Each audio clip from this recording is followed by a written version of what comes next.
Hey friend, it's Brandon Gustafson. Welcome back to the channel. In today's video, we're going to be getting into the topic of can an owner of a residential assisted living facility actually live in the same house as your residents? If you have ever wondered that, make sure that you are sticking around for this.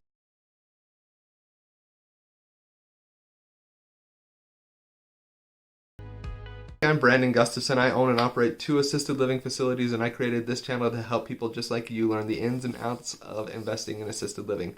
Welcome to Assisted Living Investing. Before we get into our topic today, which is can you, as the owner of an assisted living facility, actually live in the facility with your residents, I want to remind you to get over to the website, assistedlivinginvesting.net/calculator, and I'll link that down here in the description below so you can get access to the free underwriting calculator that's going to help you on your investment journey. With that said, let's jump into the topic of today's video. Can you, as the owner of an assisted living facility, actually live in the facility with your residents? So what is that called? First off, what is it called when the owner lives in the facility? This is called a live-in caregiver. So a live-in caregiver is a person that is actually living in the facility. This is very possible for you to do. Even as an owner, you're going to be able to do this and kind of live there at the facility and work through that process. I did a video on this about care homes, so make sure you watch that video.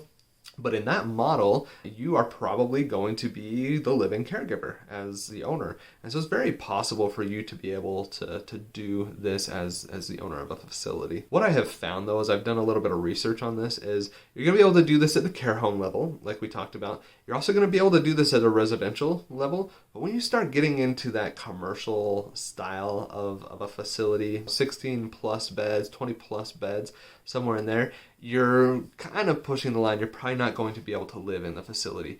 I also don't know that you'd want to live in that type of a facility, but in those lower classes, because they kind of have that residential feel to them and the zoning process of it is going to be conducive to you being a live-in caregiver. Actually, the facility we purchased in Idaho, I was talking to the seller before we bought it, and she had mentioned to me that for a couple of years, she and her family actually lived at the facility while they were running it as a care home, and they were able to kind of do that. So just a real-life example there for you. It is possible for you to do this. And it was her husband, and she had a few kids that were also there at the facility on a regular basis. So it's not just you as the owner of doing that. You can do this as a family as well, which is kind of fun and exciting to think about.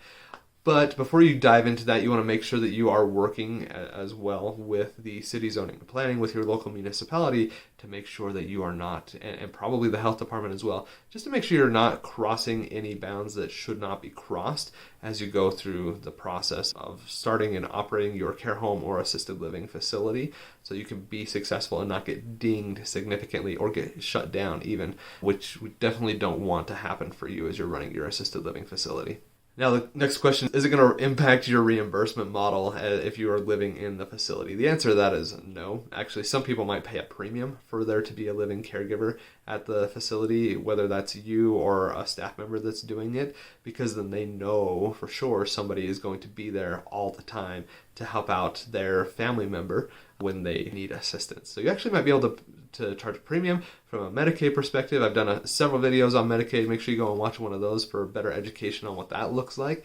But as you're getting to that with Medicaid, also not going to impact your reimbursement model, because they are more concerned with the amount of cares and the quality of care that you're providing to your residents than who's in the facility. They just want to make sure that there is proper coverage for it. So it's not going to impact your reimbursement model at all as you're going through the process of starting your assisted living facility. If anything, it's going to allow you to charge higher rates to your private pay residents. With that said, there is a caveat there, and that is if you have family members, your own family members living in the facility, or a family member of the living caregiver, if that's not you, living in the facility.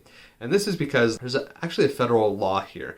And what it states is that reimbursements cannot be made for services performed by persons who are legally required to care for the individual. Now, you as a family member, you are legally required to care for your family member and help them through the process. So you cannot be reimbursed for that. It's a federal law, so you need to be very careful with that. Now, I know that despite that being a federal law, there are some groups that are trying to push that if you're providing excessive care or things like that, that you should still be reimbursed for the work that you're doing, and I would agree with that. There are different kind of advocacy groups as well that you might be able to find and join if that's something that you are trying to implement in your facility where you're working and caring for family members. So just want to make you aware of that. You can probably find some of that online as well as you go through that process. Let's get into the pros and some of the pros and cons here of operating an assisted living facility with you as the owner that's the living caregiver.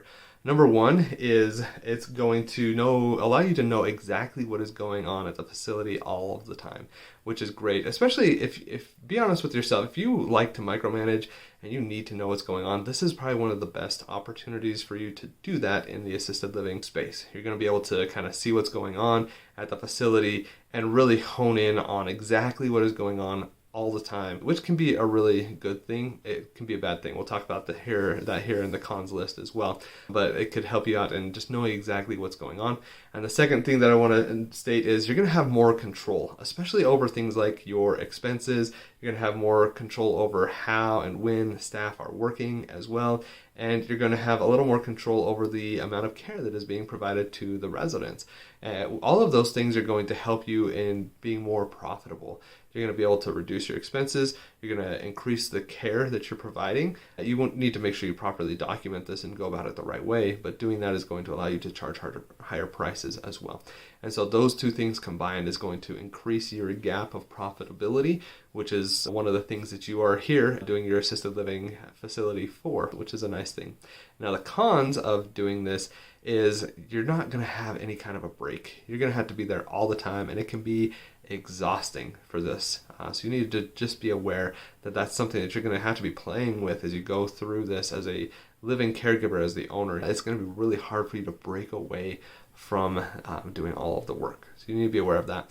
And number two, and we talked about this as a positive, but it can also be a negative in that you might fall into this trap of micromanaging and wanting and needing to micromanage and know everything that's going on and making sure everything is just right. And doing that can be a real turnoff sometimes for your residents or your other staff and make it hard for you to operate the facility the way that you need to or that you would like to in a successful manner. Let's recap what we've been talking about here in today's video. First off, we've been talking a lot about here, can you as the owner be a living caregiver for your house? And yes, you absolutely can, not a problem. You want to make sure that you're talking to the state governing body for assisted living, make sure that you're compliant with their rules and regulations. Same with the city, local municipality, your city zoning and planning. Make sure you're not going to break any rules there.